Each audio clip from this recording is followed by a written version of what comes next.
Congratulations for the 52nd edition of the National Convention. Thank you very much. Thank you very much. It's a pleasure to talk to you. So what is the theme of the convention? The theme is India 2047 and so change the role of the professionals in the years to come.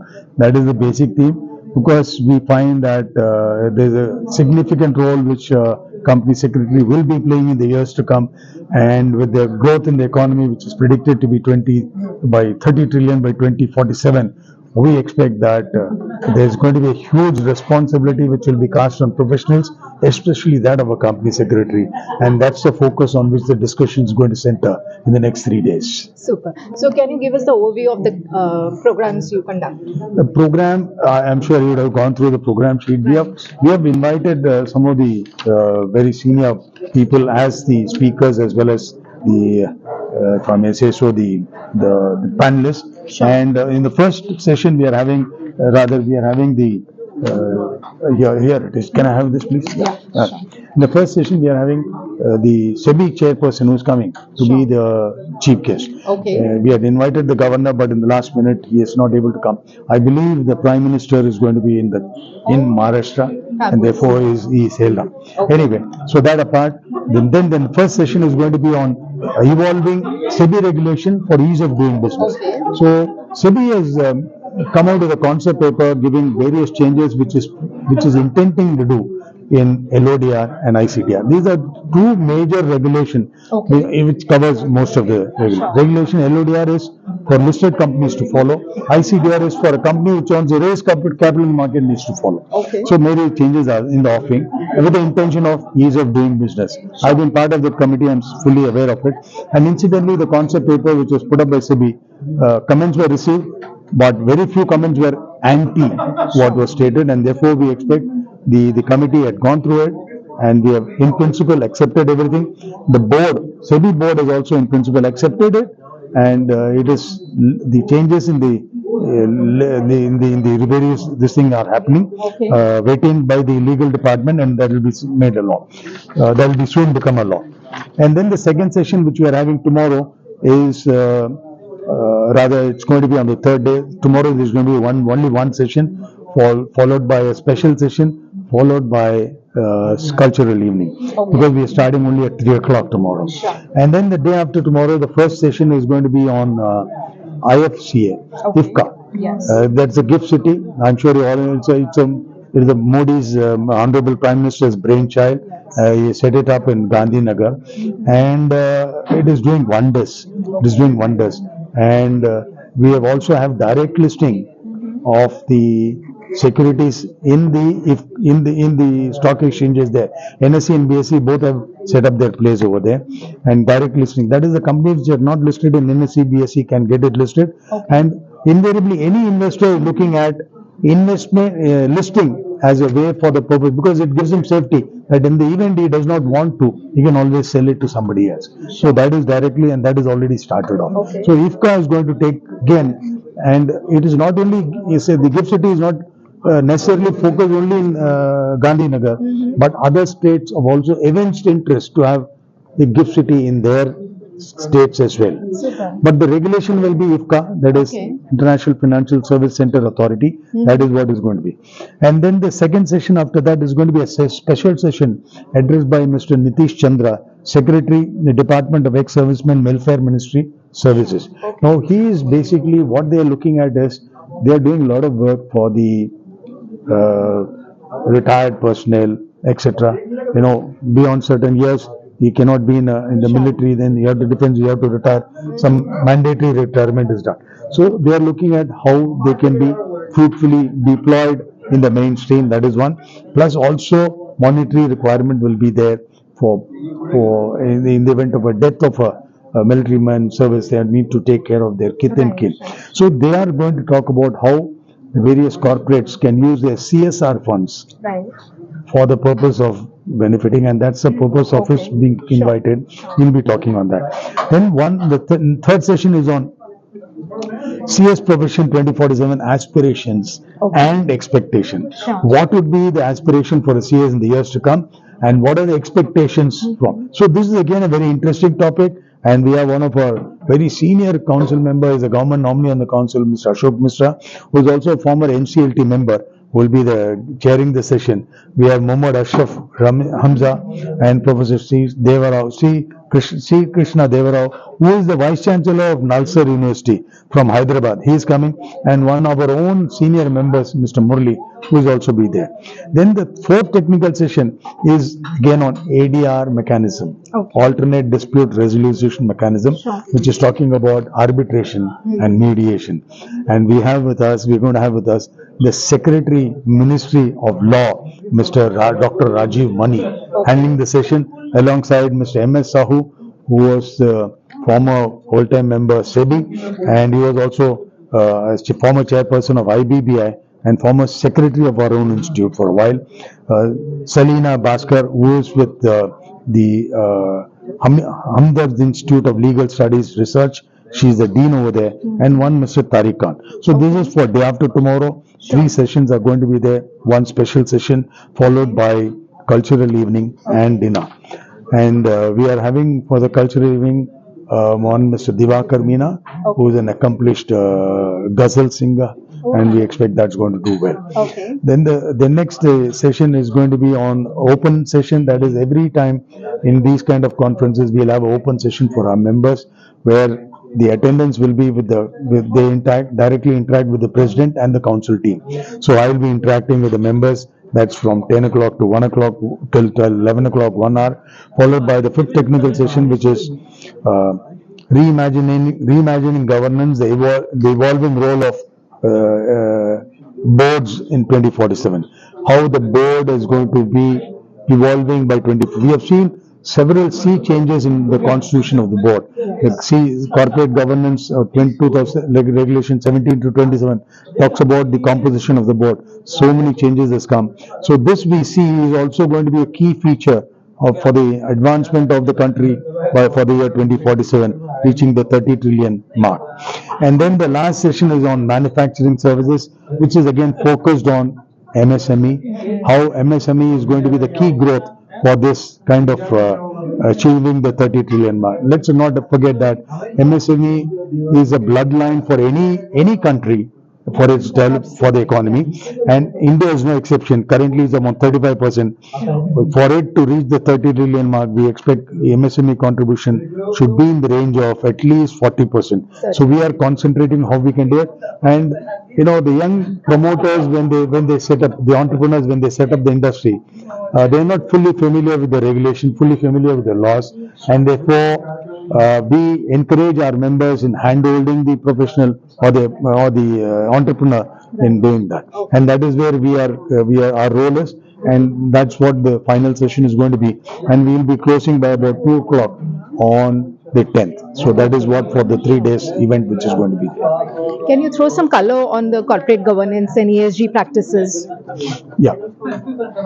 Now, corporate governance is enshrined in the LODR, Listing Obligation and Disclosure Regulation. The Companies Act is something is stated, but more importantly, a more stricter version is in the LODR, because if it's a listed segment, SEBI is looking at a stricter governance. So this is the basic thing. Now this, if you look at whatever is there, is evolved over a period of time. And we had, the Sarbanes-Oxley Act in US, followed by several committees which were formed in the country. We had the Kumaramangalam Birla Committee, the Narayan Swamy Committee, and then one other committee was there, just forgot it. So these committees have been harping on what all the changes needs to be there. So that is the basic thing about governance. But let us understand, governance is something which comes from within. Now these are broad guidelines which tells you how governed you are. But incidentally we did an exercise for NSE where we find that some of the company go beyond the need of what is specified in the regulation. In other words, they want to be actually more governed than what governance is all about. So that is where we are looking at. That's a very interesting development which is happening in the Indian scenario. In India, more than 90% of the companies are managed by promoter owned. Sure. Hardly about 5 to 10% are professionally run company. But there is a sense of belonging with the promoter, where he feels that he should also be move of the, I mean, he should not be holding the reins, but he will be on the sides, providing the investment which is nurturing the company to grow, but on the sides, and the professional will run it. So this is a very interesting development is happening. And if you find in US, a fair number of companies, although owned by the promoter, it is professionally driven. Okay. So he does not have reins on the functioning of the company. He doesn't. Sure. He is on the board, giving direction to the members, but interestingly, the running of the company is left with the professional. So it's a very interesting development which is coming up. So this is where India should also grow in the years to come. So it should not be promoter focused. It should be focused on the functions the company has to do and how well it will grow. Sure. That is one thing. Now, as far as the CG is concerned, that we give an award for the most well-governed company, and since 2020 2001 we started it, and now the 24th year we're going to have it next month in the month in Bangalore on 20th of December. So we have three categories: top, that is a market cap, high market cap, middle level companies, and those which are unlisted as well. So the growth is from the unlisted to become to the listed. So we are also having awards for them, and we find that we have a very strict method of evaluation, and we have set of questions which are sent. The answers are received. We evaluate the answers, and then we identify the award. So these three categories of award is just to encourage more governance coming into it. And when we talk about governance, because the company secretary is essentially a governance professional, because he is looking at compliance, he is looking at ensuring compliance by the company of every law of the land. So he is a core. He is the focal point for the governance in the company. That is one. On the ESG front, we had the G20 meeting where 20 countries participated in India. All of them have committed that yes, whatever we have debased the climate in such a manner that we are feeling the effect of the climate change. Not only here, we have seen, I mean, the news was there was no snow in Mount Fuji in Japan. What is that mountain? I forgot the name of the mountain. It's very famous. So there is no snow. For the first time in the history, it has happened that there is no snow in the mountain. Okay. And it is one of the famous mountain over there, Fuji, whatever it is. Okay. So this is impacting, and we have seen the impact which it is having on all of us as well. Yeah. We are having very severe winter, very severe, and we are having this problem is there. So how we have to get out of it? All our countries have shown their interest in making things different to ensure that the future generation do not suffer. You don't live for yourself. You have to live for the future. You cannot, because you are living now, you cannot take the benefit of whatever is available and leave nothing for the future. And then generation will die. And therefore, we are looking at how we can. So every country has to go for carbon neutral. Now, carbon neutral is a very, very difficult principle to completely ensure being implemented. India is also committed to work towards carbon neutral by 2050, but it's going to be very difficult. That requires an investment, I don't know, in some $1 trillion every year after year, only on the focusing on what needs to be done. And whatever has happened to get to that level of even 1% to go back 1% earlier, it requires at least 1 to 2 years.